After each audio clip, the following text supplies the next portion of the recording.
총선 이틀 남았습니다. 총선 전에는 다들 자세를 낮추기 마련인데 갑자기 뛰어나온 민주당 180석 발언이 논란입니다.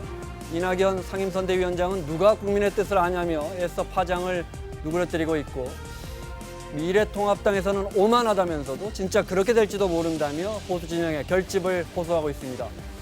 거침없이 막말 행진을 이어가던 차명진 후보는 결국 후보 자격을 박탈당했습니다. 특집 사사건건 시작합니다.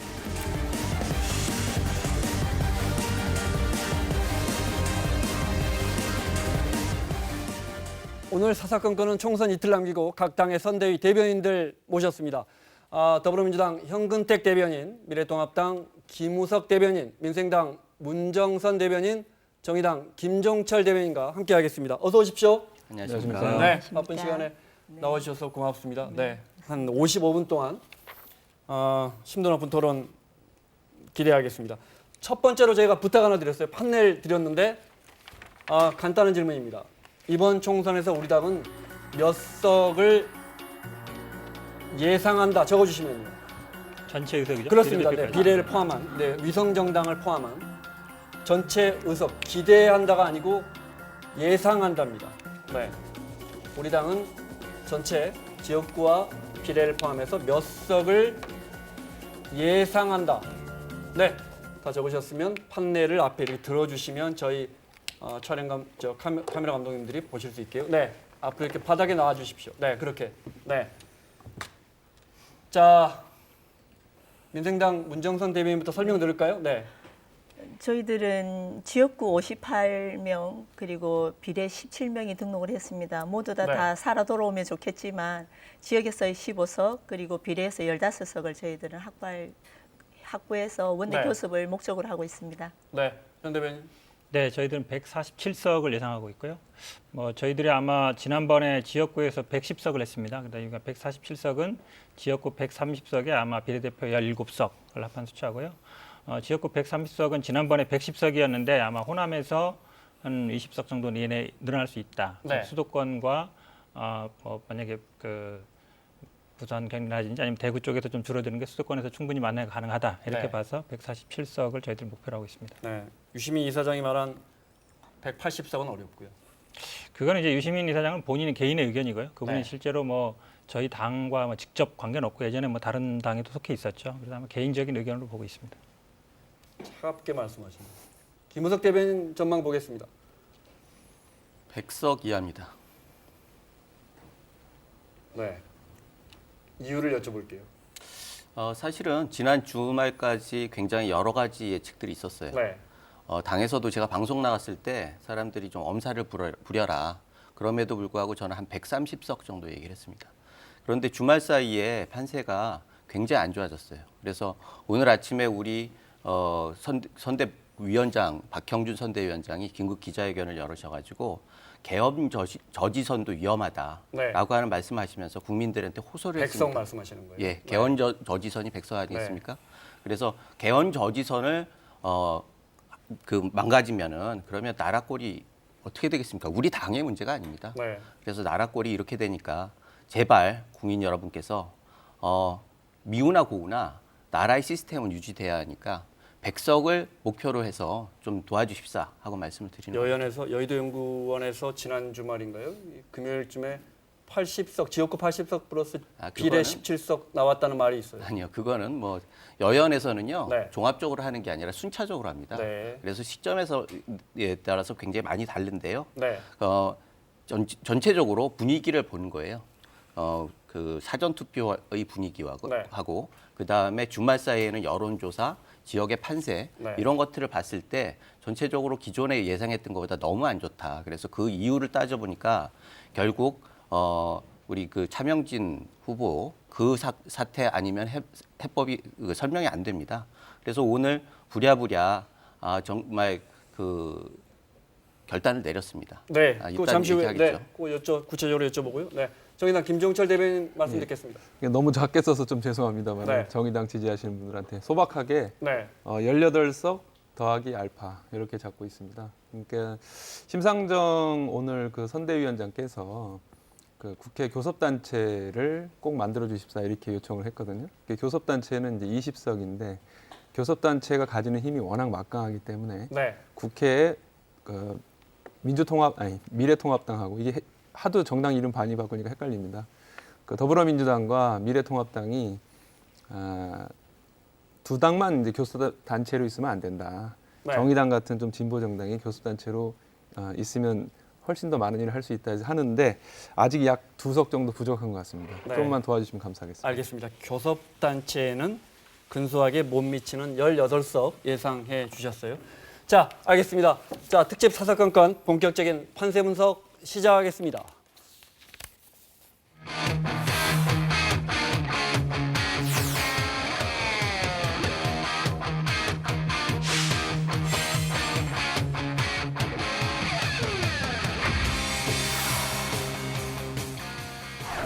완화 이것을 한번 보여주심으로써 전 국민께 감동을 선사했으면 어떨까 여러분께 감히 제안드립니다.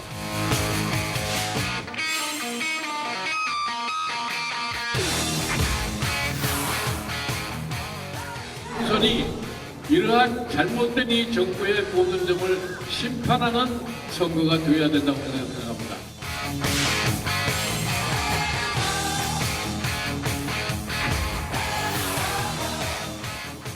민생당을 선택하셔야 합니다.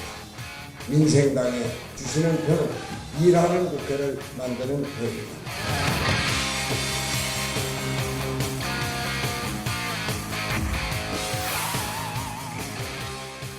거대 양당의 극단적인 대결 정치 대신 민생 협력 정치가 시작되어야 합니다.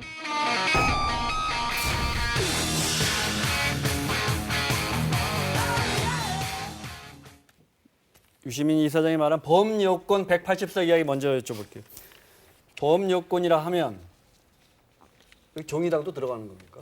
저희는 거부하고 있는데 언론에서 포함시켜주지 말아달라. 그렇죠. 저희는 야권 중에 진보 야권입니다. 네. 여기 유시민 이사장이 말한 범여권에는 그러면 저희들도 열린민주당까지. 사실은 네. 유시민 이사장이 뭐 저희 당원도 아니고요. 네. 당과 직접 관계 없는 분이라 뭐 개인적인 의견으로 보는데 네. 아마 유시민 이사장이 여권이라 했을 때는 아마 포함시키지 않았을까. 네. 개인적으로는 개인적인 의견입니다만 뭐 이분의 의견은 제가 알 길은 없습니다. 네. 범여권이라면 진보 진영을 말하지 않았겠어요? 그러면 문정선 대변인 방금 살짝 웃으셨는데 뭐 당연히 포함되는지 않겠습니까? 네. 뭐 현 정부가 성공하기를 바라는 거는 같은 마음입니다. 네. 그러나 저희들은 중도를 지향하고 그리고 진보의 어떤 가치를 지향하기 때문에 그 속에 포함되는 것은 거부합니다. 네.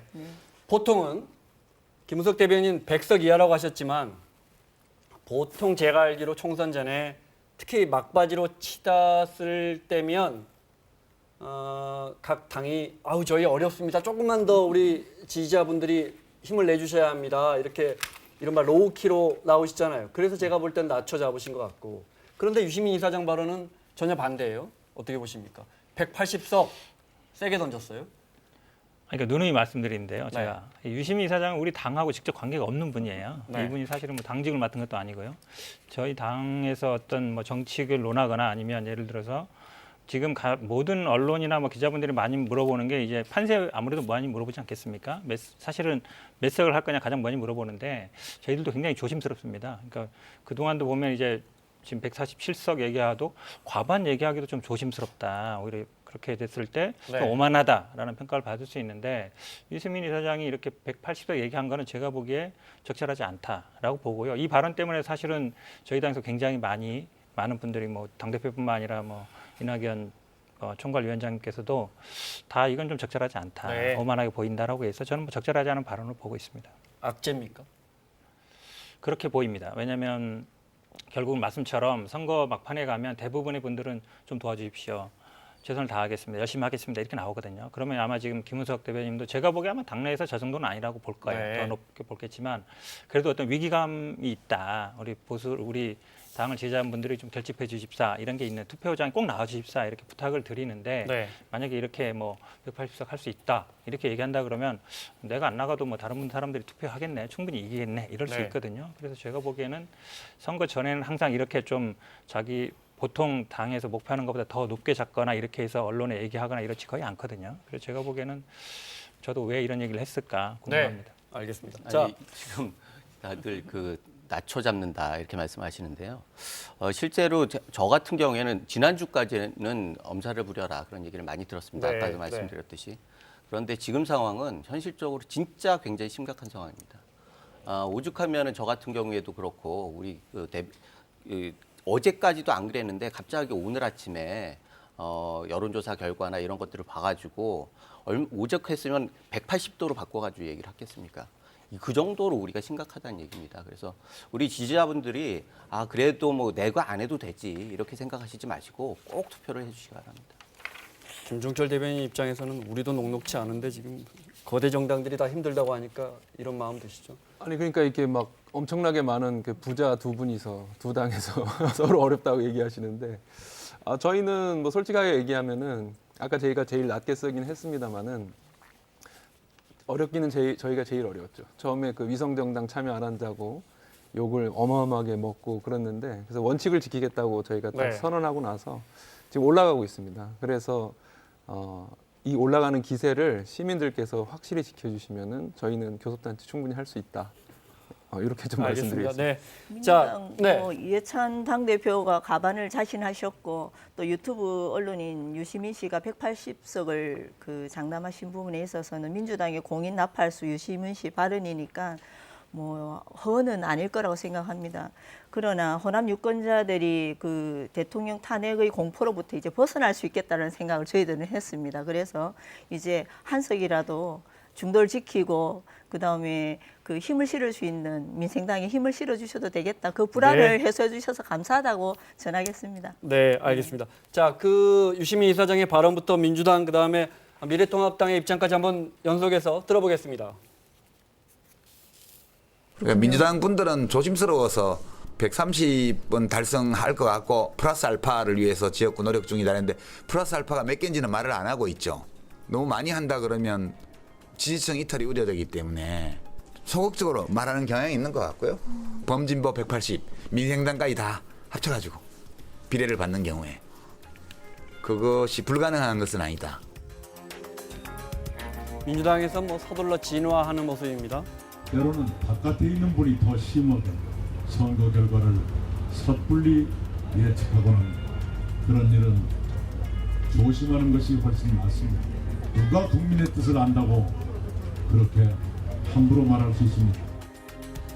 양정철 민주원장은 우리가 다 이긴 것처럼 의석수 예상하며 호언하는 사람들의 저의를 의심해 볼 필요가 있다. 이렇게 유시민 이사장에게 어떻게 보면 직격탄을 날렸고요. 네.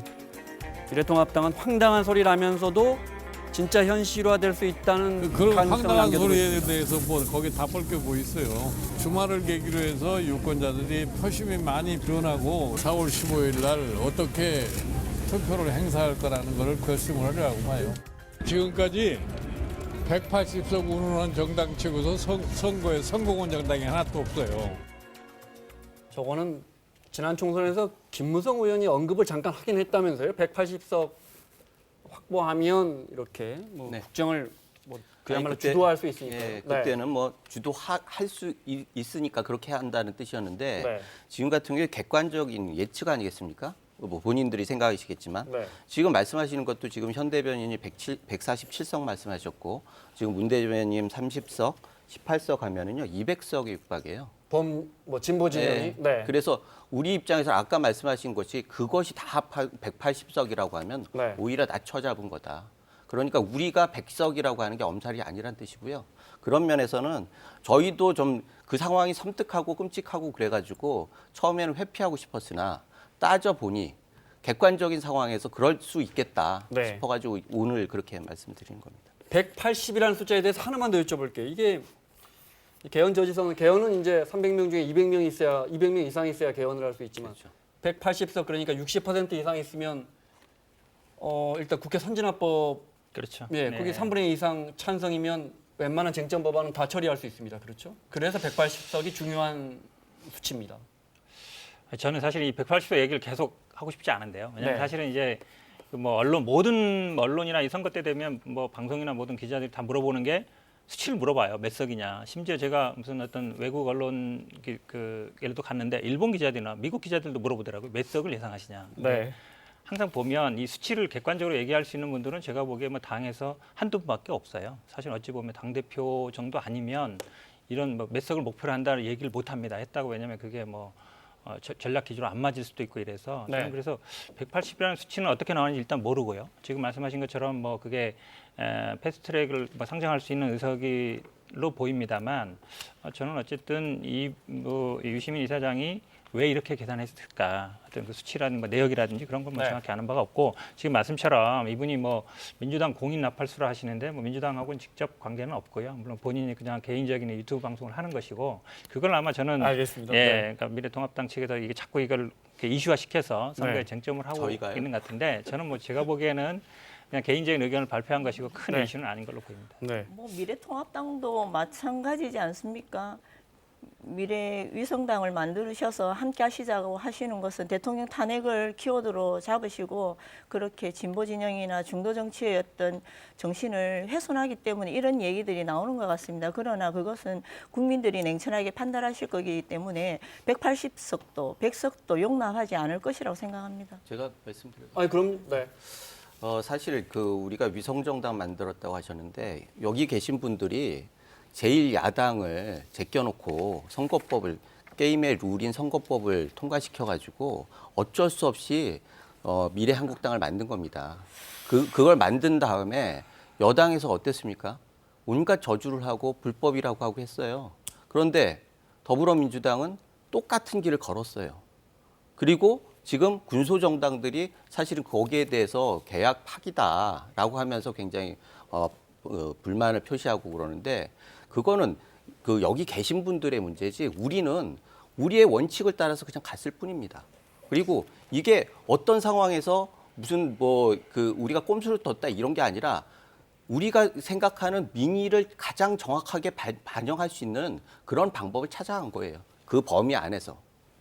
알겠습니다. 그 얘기 나왔으니까 제가 그 말 꼭 드려야 되겠는데 야당을 배제하고 했다고 그랬는데 그 당시 민생당도 그렇고 저희 정의당도 야당이었어요. 그러니까 미래통합당하고 반대. 범 여권이라고 그러잖아요. 아니요. 유시민 그거는 뭐 이사장. 범은 자기들이 붙이기 나름인 거고 그 당시 야당 중에 유일하게 반대 그 선거법 협상에 대해서 반대한 정당이 미래통합당뿐이었는데 과반수를 넘어서 5분의 3이 동의를 해서 패스트트랙으로 간 거거든요. 그러면 미래한국당이 반대만 하면은 그 뭐 그때 120 몇 석 있으셨죠. 120 뭐 몇 석 이렇게 있으셨는데 미래한국당이 반대하면은 다른 야당이 다 동의하고 여당도 동의하는 것을 해서는 안 되는 겁니까? 무슨 뭐 심판입니까? 미래한국당. 알겠습니다. 자, 그게 너무 아니, 과거 요- 이야기로 요- 가는 연비제 말씀을 같은 드려볼게요. 경우에 네. 말씀드리겠습니다. 연비제 합의할 때는 사당이 다 합당했습니다. 합의하고 서명했습니다. 논의를 합의했습니다. 논의하고 했지만 그 부분에서 결론을 합의한 적은 마지막 없습니다. 패스트 알겠습니다. 트랙에서 네. 직무유기를 아니 하신 그러니까 것이죠. 180석을 그걸 하겠다는 거 아니에요? 그 논쟁을 제가 이 자리에서 수많은 현역 의원들과 뭐 몇 달 했기 때문에 거기까지 하신 말씀 많으시겠지만 이제 정의당 이야기 좀 해보겠습니다. 이제 180석 이야기 안 할게요. 네, 고맙습니다. 정의당 이야기 좀 해보겠습니다. 먼저 심상정 대표가 교섭단체 만들어달라 호소하는 부분 들어보고 이야기할까요? 네. 비록 거대 정당들의 위성 정당으로 많은 어려움을 겪고 있지만 시민들께서 교섭단체 만들어 주실 것으로 확신합니다. 아직 투표하지 않으신 국민 여러분께서 새로운 정치의 시작을 알리는 정당 교섭단체 만들어 주십시오. 4월 15일은 정의당 기호 6번에 투표하는 날입니다. 결국 또 민주당 지지자분들의 표를 좀 호소해야 할 상황인데 어제도 제가 우연히 이렇게 뉴스 화면을 봤더니 이렇게 피켓에 무능불통 민주당 이렇게 써져 있더라고요. 지역 유세를 하시는데. 네. 뭐 그런 것도 있을 거고 있죠, 네. 그다음에 개혁을 함께 견인하겠다 이런 것도 있고 다양합니다. 네. 당원들의 이제 피켓이라든 거는. 근데 제가 궁금한 건 구조적으로 지역구는 민주당 또 진보 진영 분들이 그렇지만 비례대표는 저희 정의당을 좀 찍어주십시오. 선거 때마다 이게 되풀이되는 것 같아서. 이번에는 그렇게 전혀 하지 않고 그렇지 있습니다. 않고요? 예, 네. 이번에 그것을 이제 가장 극적으로 원래 드러내려고 했던 것이 민주당과 정의당은 큰 차이가 없으니까 이번에 미래통합당이 위성정당 미래한국당을 만들었으니 그 대응하기 위해서 더불어시민당 이런 걸 만들 테니 들어와라라고 했는데 정의당이 끝까지 안 들어갔지 않습니까? 그래서 이것은 민주당과 정의당은 확실히 다른 길을 갔다는 것은 이제 확인이 된 거고요. 네. 그리고 정의당은 이번에 그 더불어민주당의 지지층에 호소하고 있는 게 아닙니다. 어느 국민 계층 100%에도 이런 꼼수보다는 원칙을 지키는 게 좋다. 투표용지 지역구에도 같은 이름 정의당, 그리고 비례대표 용지에도 정의당 이렇게 같이 있어야지. 지금 유권자들 아마 들어가 보시면 좀 놀라실 텐데 여기 지역구에는 더불어민주당, 미래통합당이 있는데 비례투표용지에는 1번, 2번이 없어요. 없습니다. 예, 예. 그리고 뭐 이름 비슷한 걸 어떻게 하려고 하는 이름이 나오잖아요. 그런 거를 싫어하시는 분들은 꼭 여권, 야권 이런 것이 아니라 아주 합리적인 중도층이 굉장히 많이 지지를 하고 계세요. 그래서 네. 그 힘도 포함해서 이번에 교섭단체를 밀어달라 이렇게 저희가 요청을 하고 있는 것이죠. 역대 진보정당의 의석수 잠깐 볼까요? 그래픽이 준비되어 있으면 올려주십시오. 네. 18대, 19대, 20대. 김종철 대변인이 앞서 18석 플러스 알파라고 하셨는데 사실은 여러 여론조사 결과를 보면 이번 총선도 녹록치 않습니다. 진보정당의 어떤 확장세라 할까요? 네, 저기 계속- 보시면은 네. 지금 정의당 6석이 지난 총선에 나왔지 않습니까? 그때 정의당의 비례 득표율이 7.2%밖에 네. 안 됐습니다. 그런데 이제 며칠 전 조사했을 때 KBS에서 발표한 것이 14.9%까지 나왔습니다. 네. 그게 어려움에서 막 탈출하고 있을 때 14.9%가 나왔는데 저희가 자체적으로 본 건 그보다 훨씬 더 높아지고 있어서 20% 이상을 기록할 것이다. 저희는 거의 확신을 하고 그러면 그때보다도 훨씬 더 비례대표가 한 15석 정도 네. 나오고 지역구에서 3 내지 5석 정도를 더하면 20석이 되고요. 그리고 이 교섭단체를 왜 심상정 대표가 저렇게 중요하게 얘기했는지 좀 말씀을 잠깐만 드리면 네. 우리 유권자 여러분들께서는 교섭단체 들어보셨는데 얼마나 많은 권한이 있는지 모르실 거예요. 단적인 예로 다음번에 이제 선거 끝나고 고위공직자 비리수사처 공수처장을 임명할 때 여당이 2명 추천권을 가지고 야당이 2명 추천권을 그렇습니다. 가지는데 모두 7명 중에서요. 그렇습니다. 네. 그중에 교섭단체가 미래통합당만 있으면은 미래통합당이 2석 다 가져가잖아요. 그럼 이 2명이 공수처장 이렇게 이런 사람 임명하자 그럴 때 반대하면 이게 안 됩니다. 7명 전체 공수처 추천위원 중에서 6명이 동의를 해야 되는데 미래통합당이 추천한 2명이 반대를 하면 네. 무조건 안 되거든요. 그래서 야당 중에서는 정의당이 교섭단체가 되면 이 공수처도 올바르게 만들고 더 나아가서 민주당이 저는 개혁에 네. 멈칫거리고 있다 생각합니다. 이것을 올바르게 견인할 네. 수 있다. 이렇게 근데 봅니다. 그 질문은 김우석 대변인께 똑같이 드릴 수 있어요. 만약에 진보정당에서 범여권에서 이제 범여권이 아니시라고 하는데 제가 자꾸 그 표현을 쓰네요. 교섭단체가 나오면 사실은 이제 그 공수처장을 임명할 때 그 추천위원회 7명에서 야권에서 2명이 반대하면 그 사람을 추천 못하게 하려고 그렇게 만들어 놓은 거거든요. 네. 근데 이제 역시나 그렇게 되면 이제 여권에서 마음에 드는 사람을 추천할 수 있게 됩니다. 그렇죠. 네. 그 부분 어떻게 보십니까? 그러니까 그게 민주주의 아니죠. 사실은 야당을 설득해가지고 같이 할 수 있는 인사라고 하면 100% 좋은 거고 그렇지 않기 때문에 지금 견제 기능이 필요하다는 거 아니겠습니까? 지금 말씀하시는 거는 여당하고 같이 가겠다라는 걸 미리 선포하신 거예요. 그게 친여 정당 아니고 뭡니까? 사실은 인물이 있을 때 그 인물에 대해서 서로 판단하는 거지 여당에서 추천하는 사람을 우리가 같이 갈 수 있고 그 사람이 좀 그러면은 우리가 견인하겠다. 이런 식의 발언이라고 하면은 저희는 인정할 수 없고요. 그래서 저희는 우리는 여당이 추천한 사람 인정한다고 한 게 아닙니다. 아니요. 더 나은 공수처장을 최소한 미래통합당이 얘기하는 그런 공수처장 자체를 반대했으니까. 아니 우리가 누구를 추천할지 알고 그러십니까? 그거 아니잖아요. 아니 지금까지 딱 보면은 지금 공수처 폐지가 일단 공약이잖아요. 공수처 폐지하는데 공약을 갖고 있는 데서 공수처장을 누굴 추천할지 뻔한 거 아닙니까? 아니, 공수처를 아니, 무력화할 사람을 추천할 거 제가 아니에요. 한마디 할게요. 예, 왜 그러냐면 이게 아마 친여 범 진보 이 용어 때문에 아마 혼란이 생기는 것 같아요. 근데 그동안 이제 어찌 보면 가장 대표적인 관계가 민주당과의 이제 정의당과의 관계라고 볼 수 있죠. 그동안 어찌 보면 민주화 운동을 같이 했던 분들도 많고 그러다 네. 보니까 사실은 지역구에서 그동안 단일화를 했던 가장 큰 이유 같은 경우에는 보수정이 워낙 크기 때문에 단일화를 안 하면 1대1 구도를 못 만들고 그러면 못 이기는 경우가 굉장히 많았거든요. 근데 저는 아마 2016년 이 촛불 전국 이후에는 그 상황이 좀 바뀌었다. 그러니까 보수당이 그렇게 우리 어쨌든 단일화를 안 해도 1대1로 싸워도 이길 수 있다. 이런 게 보여준다고 봅니다. 그러니까 이번에 아마 지역구에서 단일화가 결국은 안 됐잖아요. 그런 게 보면 물론 이제 이 비례정당이 안 들어오는 이유도 있지만 제가 보기에는 사실 단일화 안 한다 해서 정책 연대라는 게 못하는 건 아니에요. 저는 충분히 가능합니다. 그러니까 민생당과의 관계도 마찬가지로 보거든요. 네. 정상적인 어떤 정당과 관계이기 때문에 지금 말씀하신 것처럼 이거를 뭐 친여 정당, 범진보 정당 이렇게 묶어서 하나의 정당이고 나머지는 우리가 그걸 대변한다 이렇게 볼 수 무슨 있는 말씀인지 구도는 아니다. 알겠습니다. 그러니까 네. 어느 정도 다당제가 네. 오히려 그 현실에 더 맞다라고 봅니다. 아니, 자, 이게- 논의를 좀 저희가 진행해야 합니다. 다음 아니, 제가 주죠. 다- 네, 그- 아주 간단히. 네. 아니 제가 말씀드리고 싶은 거는 지금 객관적으로 봐가지고 정의당이 그 민주당을 도왔다가 지금 배신당한 게임이에요. 그러면은 지금 이런 상황에서도 같은 길을 가겠다라고 하는 것들은 제가 기본적으로 너무 좀 심하다 그런 생각이 들고 이번에도 제가 그 사전 투표하는 거 보니까 그 비례대표 여기 있는데 여기서 보면은 두 번째 칸이 미래한국당인데 우리가 미래한국당이 4번이에요. 네. 그래가지고 네 번째 칸을 봐가지고 정의당을 찍는 분들이 많았어요. 우리 지지자들 중에서.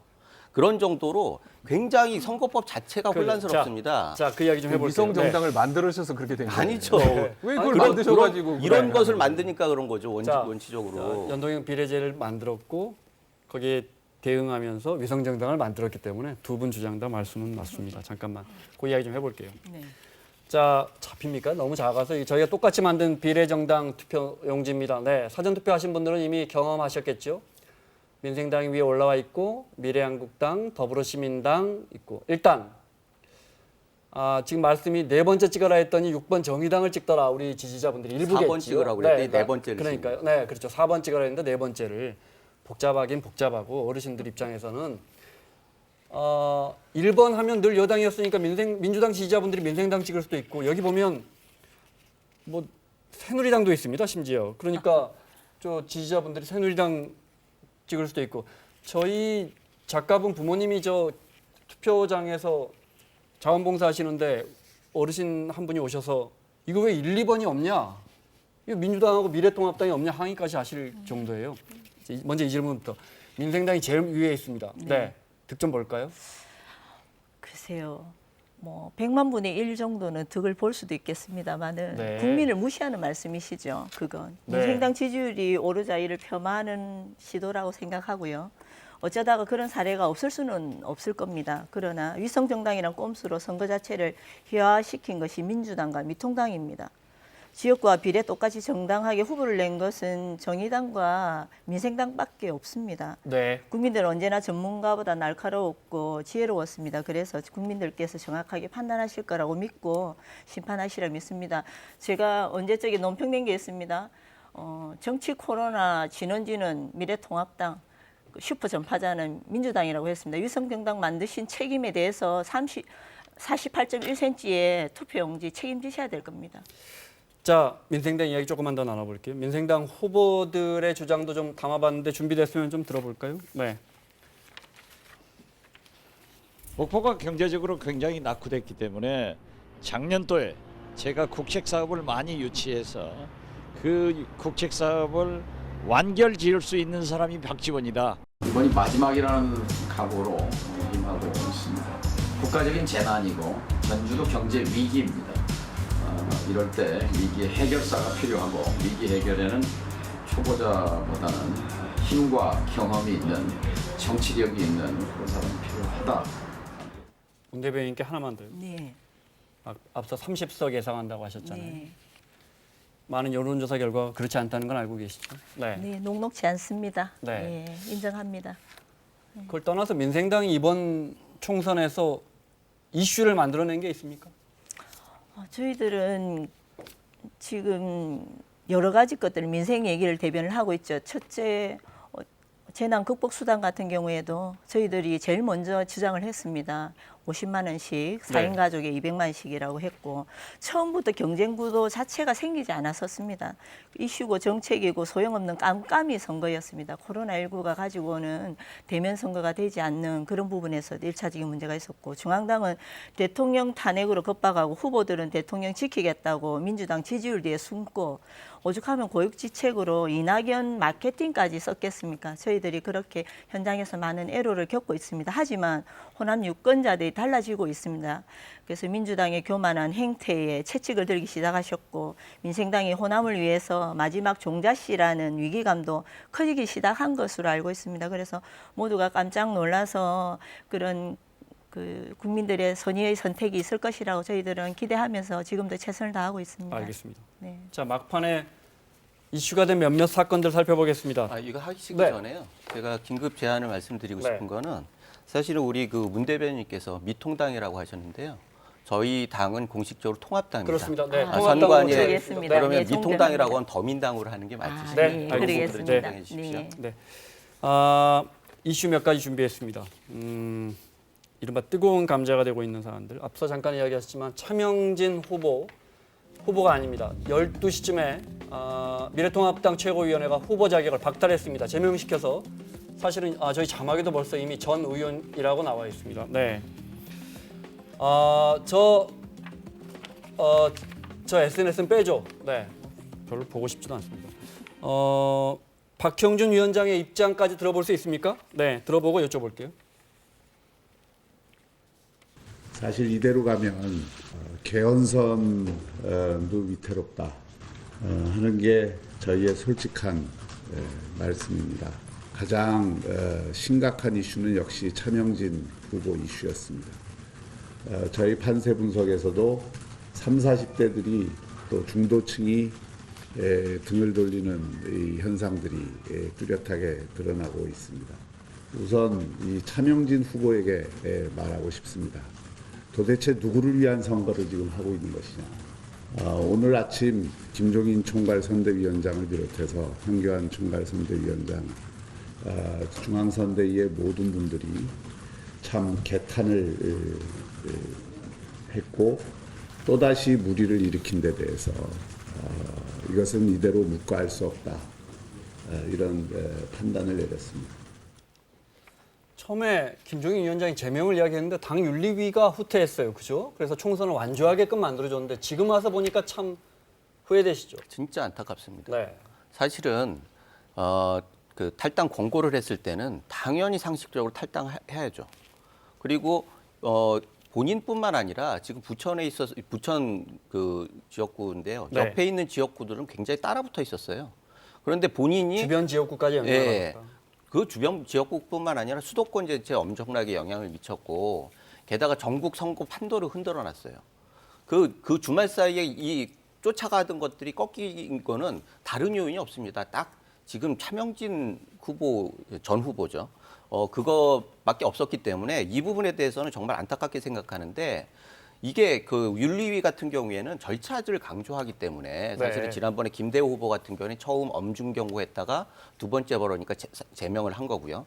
이번 같은 경우에도 지도부에서 제명을 하라고 했음에도 불구하고 윤리위는 그 기관의 논리가 있는 거 아니겠습니까? 논리에 있어서 경고를 하긴 그렇고 탈당 권유를 하면 탈당할 거다라고 생각을 했고 본인도 윤리 결정을 무조건 따르겠다라고 공개적으로 얘기를 했어요. 열흘 안에 탈당해라 했는데 당연히 그러면 아니죠. 저 총선을 완주하고 아니죠. 탈당하죠. 그거는 열흘 안에 탈당하지 않으면이라고 하는 전제에서 그만두게 하는 거죠.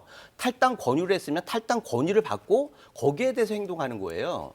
그런데 열흘 안에 안 해가지고 그 다음에 제명을 한다. 네. 이거는 말이 안 되죠. 본인이 그렇게 생각했다라고 하면 진짜 큰 잘못이고요. 그래서 그런 걸 전제로 해서 당에서는 탈당 권유를 하면 당연히 그만둘 줄 알았는데 그 상황에서 차명진 의원 같은 경우에는 끝까지 갔다 면죄부를 받은 것처럼 끝까지 가겠다라고 하고 후원금도 많이 들어오고 그래서 오죽하면은 그걸 남겨가지고 후원하겠다 이런 네. 얘기까지 하겠습니까? 제가 보기엔 네. 그 말이 안 되는 얘기예요. 왜냐하면 그 당시가 이제 당원 당규 다 알다시피 이제 10일 내에 자진 탈당하지 않으면 이제 제명되는 걸 돼 있는데 네. 선거가 5일 남은 시점이었단 말이죠. 그 전에 있던 김대호 전 후보 같은 경우에는 어찌 보면 이제 두 후보를 평가해 봤을 때 김대호 후보보다 차명진 후보가 더하지 않냐라는 게 많은 국민들이 생각했단 말이죠. 그럼 앞에서 김대호 후보를 제명했으면 당연히 차명진 후보도 제명하는 게 맞는 것이지 지금 말씀하신 것처럼 자진 탈당을 권유했기 때문에 탈당할지 알았는데 탈당 안 하고 막 이렇게 본인 스스로 잘못 면죄부 받았다. 이래서 이제 다시 제명했다는 건 제가 보기에 말이 안 되는 아니 얘기예요. 제가 말씀을 드릴게요. 이걸 논제하고 싶은 바는 아니고요. 안타까움을 말씀드리고 국민 여러분께는 정말 10년 쳐드려서 저는 당의 지금 이 자리에서 대표하는 대변인으로서 정말 송구하다는 말씀을 다시 드리고요. 우리는 그래도 국민들을 두려워하기 때문에 이런 상황을 반성을 하고 제명을 했습니다. 그런데 뭐 다른 당에서는 그런 조치가 없었잖아요. 그런 걸 봤을 때 저희들이 국민들한테 정말 반응하는 정당으로서 최선을 다하고 있다는 말씀을 꼭 전해드리고 개인적으로 통당은 제명시오. 이게 김종철 대변인 예. 말씀. 네. 근데 이게 좀 예견된 사고였던 것이 차명진 후보는 이번에만 그런 게 아니에요. 작년에도 세월호 뭐 똑같은 얘기를 했어요. 거의 그 이번에 무슨 그 문란한 뭐 이런 거 빼고 네.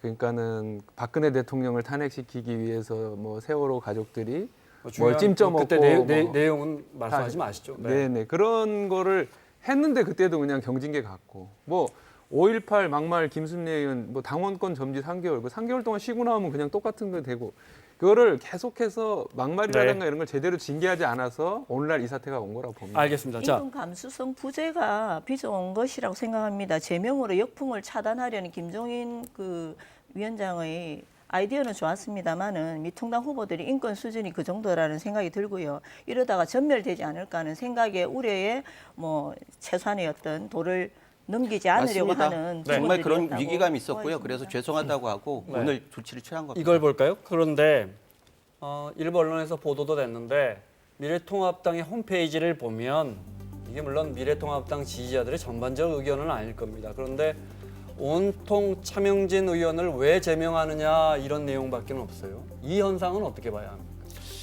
우리 당 입장에서는요. 네. 스펙트럼이 굉장히 큽니다. 네. 아스팔트에서 싸워주시는 분들 그리고 중도에 유승민 그 대표를 비롯해서 이렇게 그 중도에 계시는 분들 네. 이 큰 그 스펙트럼이 있거든요. 여기에서 이걸 황교안 대표가 다 모으려고 지난 반년 동안 노력하신 거예요. 그래서 통합당, 미래통합당이라고 하는 정당을 만들었습니다. 이 안에서 끊임없이 많은 갈등이 있죠. 그것을 조율하고 해서 그 하나의 정당을 만들고 그것을 통해서 국민들한테 심판을 판단을 받겠다는 의미에서 공천을 한 거고요. 그런 상황에서 이런 것들은 어떻게 보면은 굉장히 가슴 아프지만 그냥 그렇게 지금 이런 네. 요구들이 제가 워낙에 궁금한 건, 많아요. 네. 남북 관계라든지 뭐 경제라든지 코로나 사태까지 여당이 유리한 내용이 별로 없는데도 보수 정당의 지지율이 올라가지 않는 게 그동안 이제 황교안 대표 이야기하셨지만 그동안 이런 지지자분들의 눈치를 너무 많이 보면서 눈치 보는 건 아니고요. 네, 키를 너무 오른쪽으로 잡은 건 아니다. 아니죠. 지금 통합 네. 과정에서요. 이번에 공천 받은 분들도 대부분 탈당했던 분들이 많이 받았어요.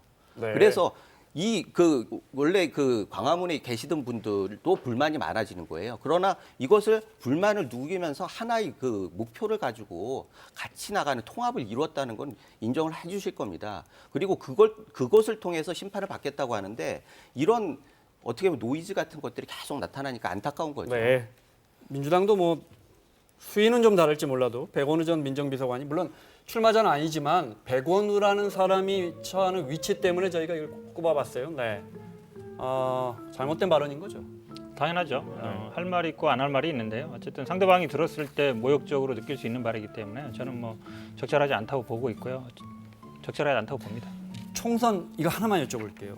저는 이 질문이 중요하다고 생각합니다. 정치의 역할 중에 하나가 국민을 이렇게 하나로 모으는 통합하는 거 아니겠습니까? 자신의 주장을 말하고 정책을 말하는 거지만 우리 정치가 아시겠지만 예를 들어 차명진 후보만 해도 후원금 넘쳐서 그거 천안함 유족들에게 나눠주겠다. 좋은 뜻인 건 압니다. 근데 그러면서 세월호에 막말하는 사람이 천안함에 지원하겠다 해서 배를 두고 우리 국민을 나눠버리는 우리 정치가 내 편만 챙기는 그래서 국민이 자꾸 나눠지는 이게 네. 사실은 뭐 이걸 따지고 싶지는 않지만 원래는 애초에 국민을 나누는 게 누구였느냐 말이죠. 그래서 저는 뭐 그걸 따지고 싶지는 않고요. 이런 그 막말이나 말실수는 계속 있게 마련이고 문제는 정당이 그걸 어떻게 대응하느냐의 문제입니다. 그래서 실질적으로 많은 사람들이 막말했을 때 울분을 가졌지만 결국 네. 그것을 어떻게 대응하느냐에 따라서 판단을 하는 거예요. 그런데 지금 보면은 우리 당은 그래도 반성도 하고 제명도 하고 이렇게 하면서 국민들 계속 두렵다라는 그리고 국민의 뜻을 따르겠다는 메시지를 계속 보여드리고 있거든요. 네. 그런데 우리 민주당 같은 경우에는 그 수많은 지금 제가 이거 가지고 나왔는데 일일이 말씀드리지 않겠습니다. 이런 수많은 얘기를 했는데 한 번도 사과한 적이 없고요. 당내에서 절차를 받은 적이 없어요. 그러면서 그야말로 왜 우리가 뭐가 잘못됐냐 이렇게 하는 것들이 국민들이 나누는 것 오만하게 국민들을 나누는 거 아니고 뭐냐 말이죠. 네. 임금 감수성은 하루아침에 만들어지는 것이 아닌데 근원적으로 뜯어 고치셔야 되고 그런 후보들 아예 처음부터 출마시키면 안 되는 겁니다. 그런데 계속 민주당과 미통당은 반사행으로 공생하는 느낌이 듭니다. 그래서 근원적으로 뜯어 고치십시오. 그럼 후보 안 내면 이런 문제가 생기지 않습니다. 국민에게도 민폐입니다. 이런 거. 반론하실 것 같아서. 반론이라기보다는요. 아마 이 차명진 후보 같은 경우는 애초에 저는 아마 공천이 됐으면 안 된 사람이라고 봐요. 왜냐하면 뭐 저희 당 같은 경우에도 사전 검증을 합니다. 사전 검증을 하면 뭐 학력, 전과라든지 이런 것도 재산도 보지만 중요하게 어쨌든 그런 막말이라든지 과거에 이런 걸 보거든요. 그럼 차명진 전 후보 같은 경우는 너무 유명하잖아요. 그리고 제명도 사실은 제명이 아니라 그러니까 그 당시에도 뭐 솜방망이 징계라는 얘기가 있었는데 이런 사람을 왜 공천을 줬을까? 왜 네. 거르지 못했을까? 아니 저는 그렇게 거기에 아마 말씀하시면은 가장 근본적인 제가 말씀 안 문제였다고 드릴 수가 봅니다. 없는데 제가 얘기하려다 말았는데요. 오늘도 김남국 후보 얘기가 나왔어요. 이게 저는 얘기를 못 해요. 저 유료 그 팟캐스트 방송에 나오는 얘기를 이런 것들을 걸르지 못하는 게 정상적인 검증입니까? 김남국 후보가 했던 말이 문제입니까? 그 팟캐스트에 출연한 게 문제입니까? 아니 말이 문제죠. 네. 어떤 말이? 어떤 말이? 그건 제가 저는 여기서 뭐- 어떻게 말씀드립니까? 저도 그 부분은 좀 문제 제기를 하고 싶은데 네. 저희 당 정호진 대변인 논평도 했지만은 그 팟캐스트 내용을 들어보니까 무슨 여성 신체를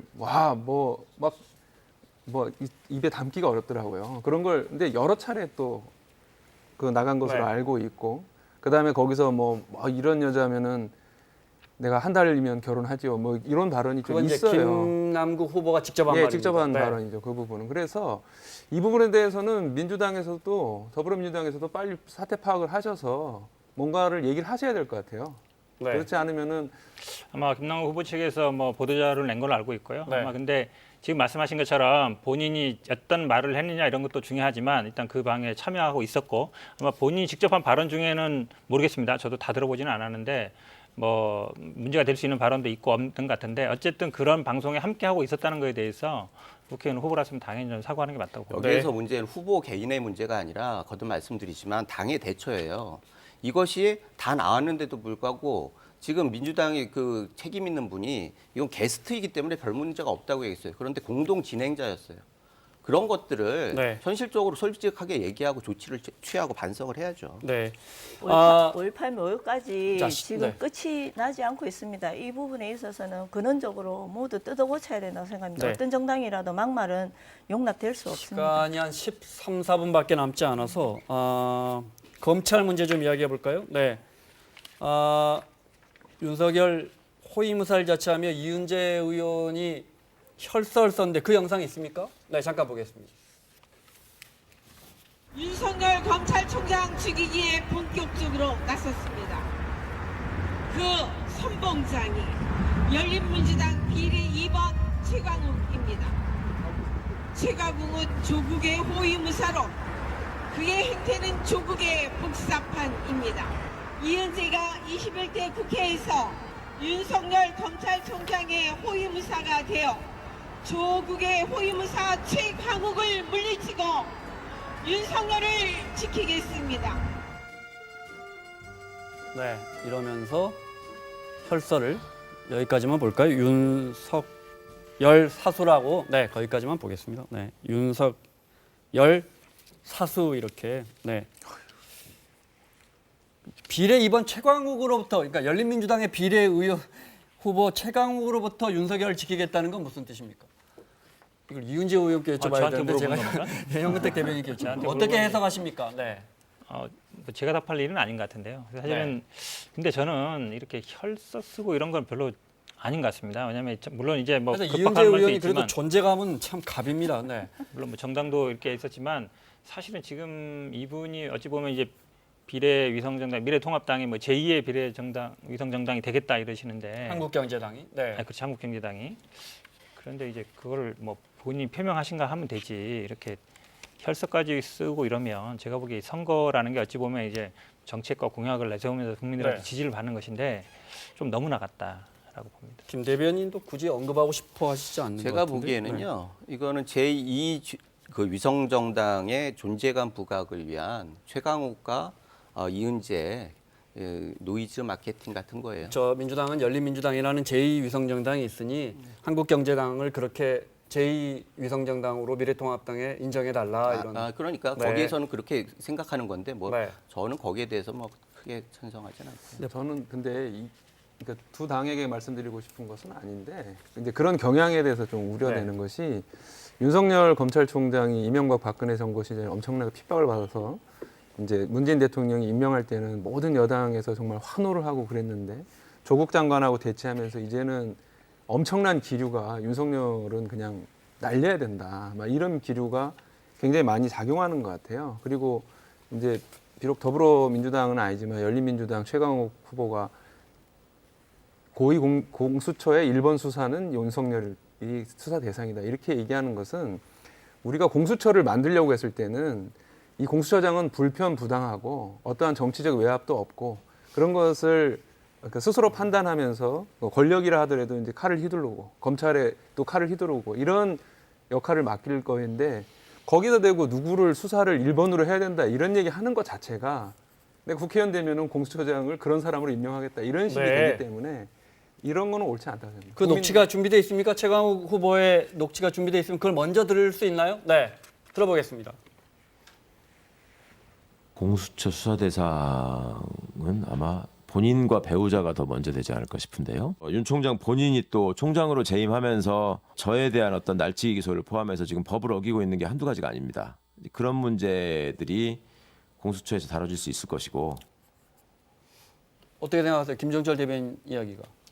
저는 뭐 일리 있다고 봅니다. 왜 그러냐면 사실은 공수처라는 게 어떤 특정인을 뭐 수사하거나 이럴 목적으로 만드는 게 아니에요. 물론 아마 수사 대상의 대부분이 많은 부분이 아마 판검사 한 5천 명, 전체 수사 대상 7천인데 그중에 한 5천 정도가 이제 판검사 됩니다만 그동안에 어찌 보면 쌓인 문제들을 해결하기 위한 방법이지 본인이 예를 들어 기소를 당했기 때문에 윤석열 총장을 수사해야 된다. 이런 식으로 나가는 거는 약간 뭐 보복성도 있는 것이고 그리고 수사 대상은 당연히 공수처의 독립적인 기관인데 독립적으로 판단을 하는 것이지 이렇게 할 수는 없다고 봅니다. 저런 말 하는 것 자체가 어찌 보면 부적절하다. 이제 지금 열린민주당과 이제 더불어시민당이 이 비례정당에서 서로 경쟁을 하다 보니까 이제 선명성을 내세우는 건데요. 제가 보기에는 뭐 지금 검찰 개혁하고 뭐 언론 개혁을 내세우는 건 좋습니다만 공수처의 수사 대상이 누가 될 것이다. 이렇게까지 특정해서 언급하는 건 적절하지 않다고 봅니다. 근데 제가 궁금한 건 하태경 후보도 민주당이 180석, 제가 또 180석 이야기했네요. 180석 차지하면 윤석열이 죽습니다. 이렇게.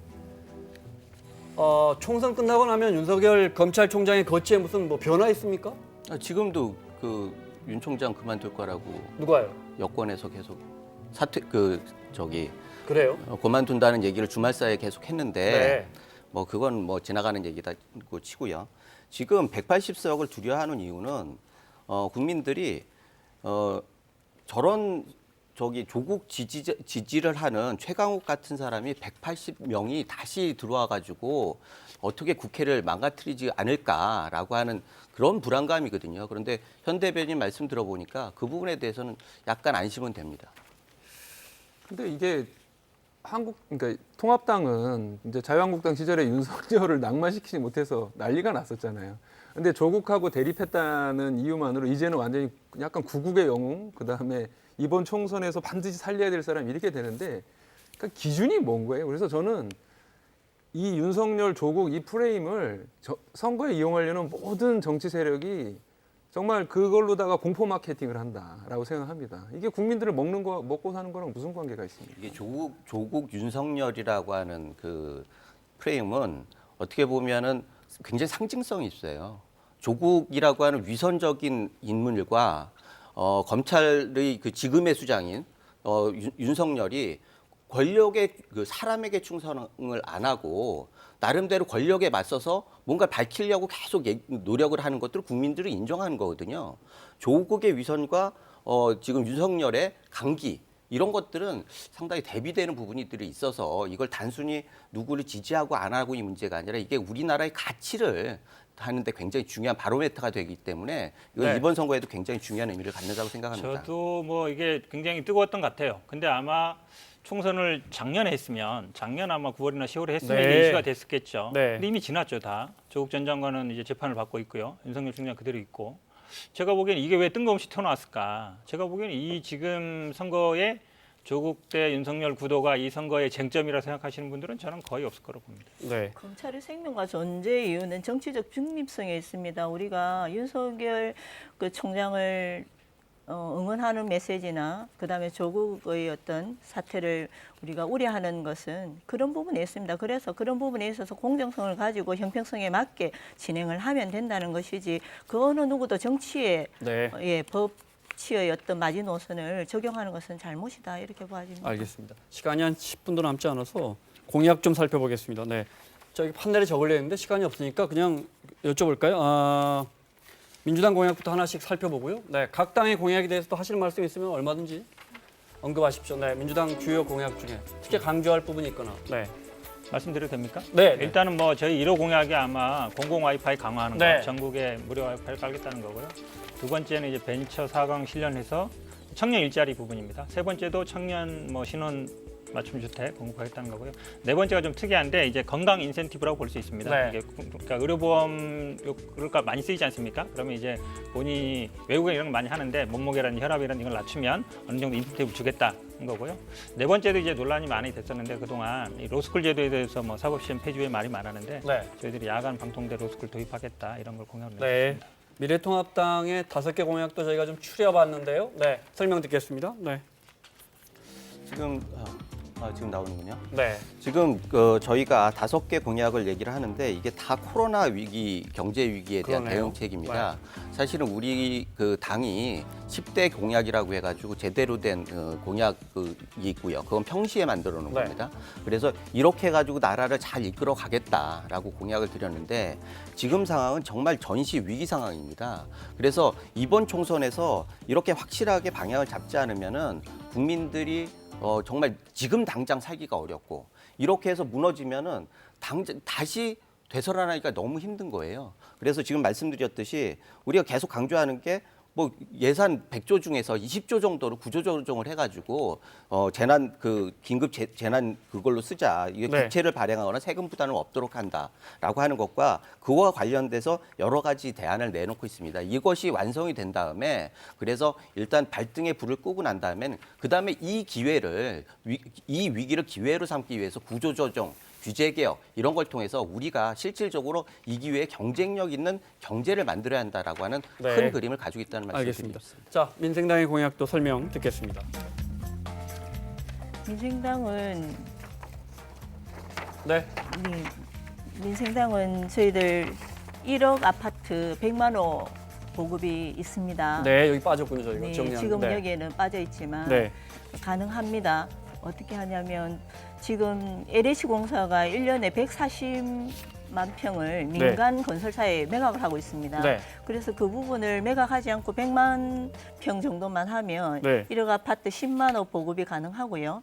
그리고 그 재원들은 어디에서 또 준비를 할 것이냐 고민해 보면 도시재생 뉴딜 사업에 50조 원을 네. 배정하고 있고 그다음에 저출산과 관련해서 2006년부터는 150조 가까운 예산이 투입이 되지만 저출산 해결되지 않고 있습니다. 그래서 연간 30조 원의 저출산 예산을 가지고 함께 그렇게 민간 건설사에 네. 건설을 추진을 하면 충분히 가능하다. 최근에 위례위성 도시에서 600만 원 피사가 이렇게 보급을 했습니다. 그래서 그런 부분에 있어서 1억 2천에서 1억 5천 정도의 그 15평, 25평 분양이 가능하다, 공급할 네. 수 있다라는 데이터가 저희들은 알겠습니다. 있습니다. 네.